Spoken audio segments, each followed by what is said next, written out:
World tourism day 27 September world tourism day તરીકે ઓળખાય છે. આપણા ગુજરાતીમાં તો કહાવત છે, ફરે તે ચરે.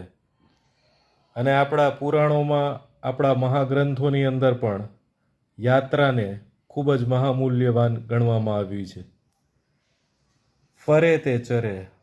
અને આ જીવન જ એક યાત્રા છે. આપણે બધા યાત્રી છીએ.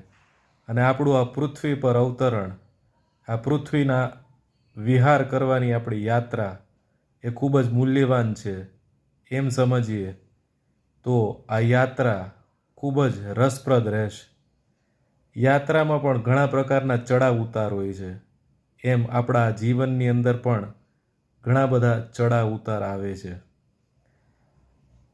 ટુરિઝમ એટલે કે યાત્રા એ આપણા સનાતનમાં તો એક એક કણે કણની અંદર એની કથાઓ વણાયેલી છે.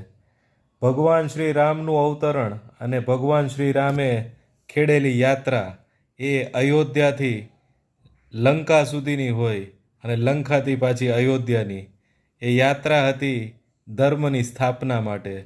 પણ એ યાત્રાએ આ જીવનને, આ જીવ જગતને એટલા મહાન મૂલ્યો શીખાવ્યા. સ્વયં શ્રીહરિ વિષ્ણુ જ્યારે શ્રી રામના રૂપે અવતર્યા અને એમણે જે વનવાસ ખેડ્યો એ વનવાસ પણ એક યાત્રા હતી.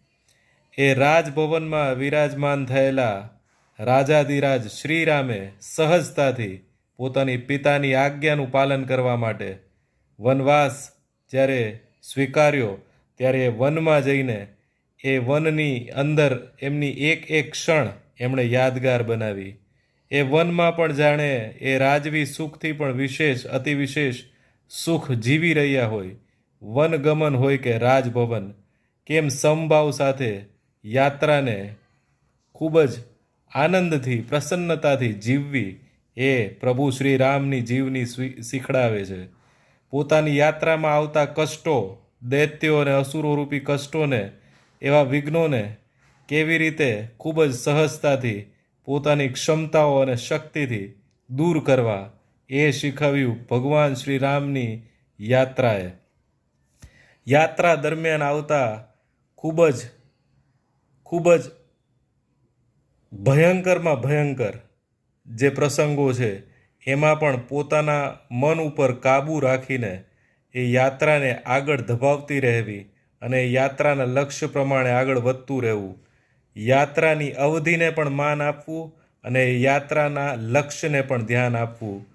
એ પ્રભુ શ્રી રામની એ વનવાસથી લંકામાં જ્યારે માતા સીતાના અપહરણ બાદ માતા સીતાને પાછા લેવા માટે, પાછા મેળવવા માટે, પાછા લાવવા માટે એમણે જે યુદ્ધ કર્યું એ યાત્રામાં પણ એમણે નિત નવીન નવા યાત્રિકો સાથે પોતાની એ યાત્રા કેવી રસપ્રદ અને કેવી સાહસિક અને શૌર્યવાન બનાવી એ પણ ખૂબ જ રસપ્રદ છે.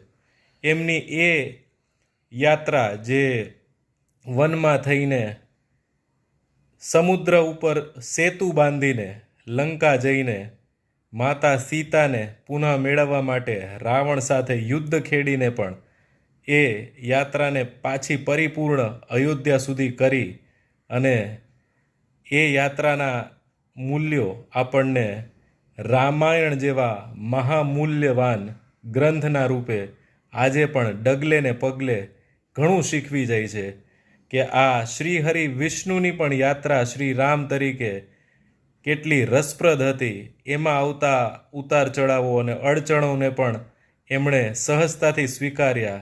એ યાત્રાનું માન રાખ્યું, યાત્રાની અવધિનું માન રાખ્યું અને યાત્રાથી એમણે એવા મૂલ્યો આપ્યા કે જે હજારો લાખો વર્ષો સુધી, અનંત સુધી એ જીવસૃષ્ટિને અને તમામ જીવને શીખવા યોગ્ય સંસ્કારોનું સિંચન કરી ગયા.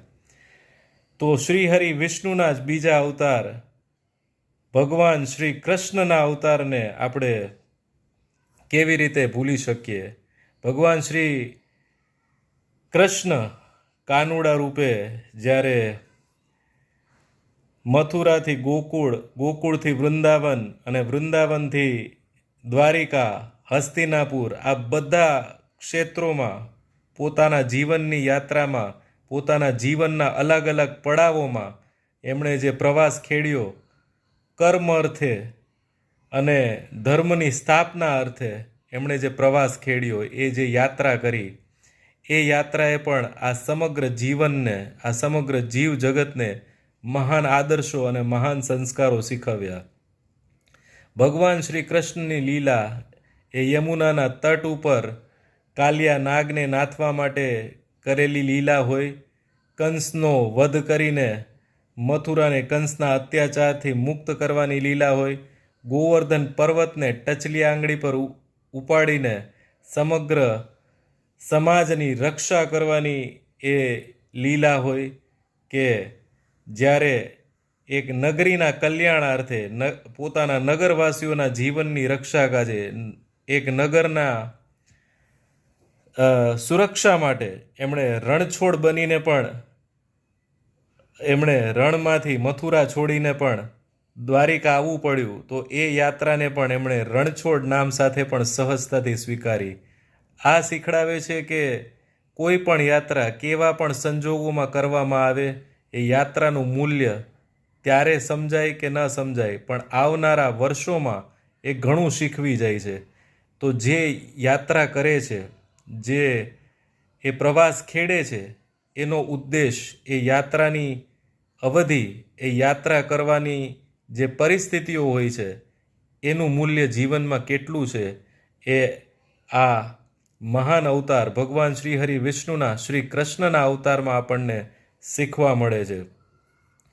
પાંડવો સાથે પણ જ્યારે ખાંડવ વનમાં પણ એમને ગયા, ત્યારે એક માર્ગદર્શકની રૂપે, આજે જ્યારે પ્રવાસનમાં ટુરિસ્ટ ગાઈડ, ટૂર મેનેજરના જે રોલ છે, તો ભગવાન શ્રી કૃષ્ણ જેવા સારથીથી મોટા ટૂર ગાઈડ કોણ હોઈ શકે, જેમણે આ મહાન યાત્રાની અંદર એમના સર્વશ્રેષ્ઠ શિષ્ય અર્જુનના સારથી તરીકે એ કુરુક્ષેત્રના યુદ્ધની વચ્ચે એમને ભગવદ્ ગીતાનો ઉપદેશ આપ્યો.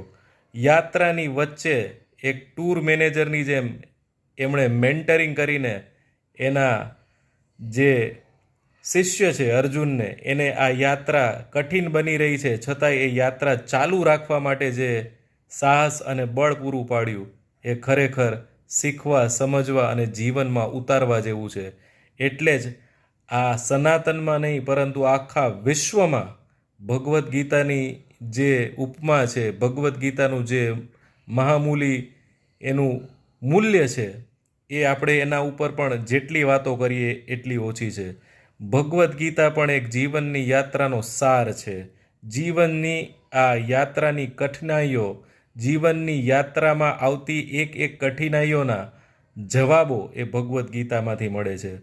તો આ જીવનરૂપી યાત્રામાં આપણે આપણા ઈષ્ટ આરાધ્ય ભગવાન શ્રી રામ, ભગવાન શ્રી કૃષ્ણએ કરેલી યાત્રાઓને જોઈએ તો આપણને લાગે કે યાત્રાથી જ ઘણું શીખવા મળે છે. અને ફરે તે ચરે આ રૂઢિપ્રયોગને જો કોઈએ યથાર્થ સાર્થક કરી બતાવ્યો છે તો એ આપણા ઈષ્ટ આરાધ્ય ભગવાન શ્રી રામ અને શ્રી કૃષ્ણની યાત્રા છે. અને એમની યાત્રાની એક એક ક્ષણ જીવવા જેવી છે, સમજવા જેવી છે અને જીવનમાં ઉતારવા જેવી છે.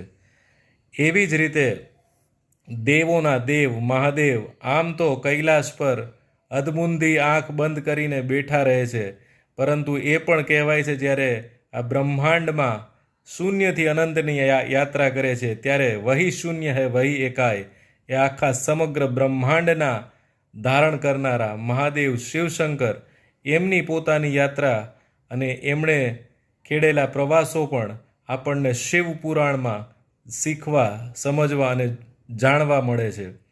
તો આપણા ત્રિદેવો ભગવાન શ્રી હરિ વિષ્ણુ, સર્જન કરતા બ્રહ્માજી અને દેવોના દેવ મહાદેવ શિવશંકર, એમના જીવનની કથાઓ અને ગાથાઓમાં પણ યાત્રાનો મહિમા છે.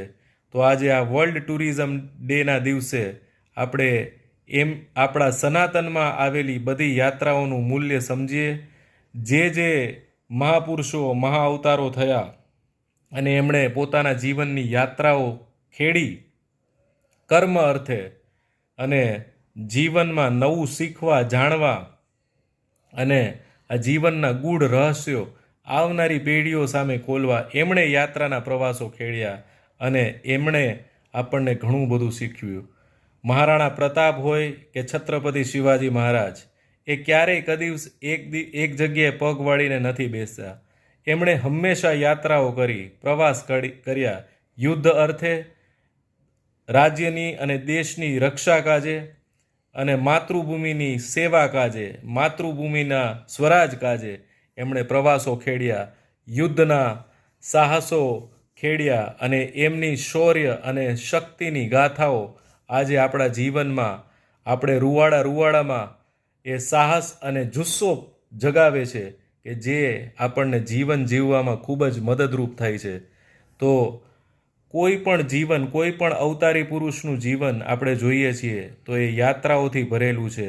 અને આ જીવનરૂપી યાત્રામાં જે યાત્રા કરે છે, જે પ્રવાસ કરે છે, અવિરત પ્રવાસમાં જ પોતાનું મન, પોતાની બુદ્ધિ, પોતાની એકાગ્રતા, પોતાનું મનોબળ, પોતાની ઇન્દ્રિયો ઉપર કાબૂ રાખીને પોતાના લક્ષ્ય ઉપર એ યાત્રા કરે રાખે છે, લક્ષ્યની અવધિને ધ્યાનમાં રાખીને યાત્રા કરે રાખે છે, તો એમનું મોટિવેશન, એમના સંસ્કારો શ્રેષ્ઠ અને અતિ ઉત્તમ થતા જાય છે.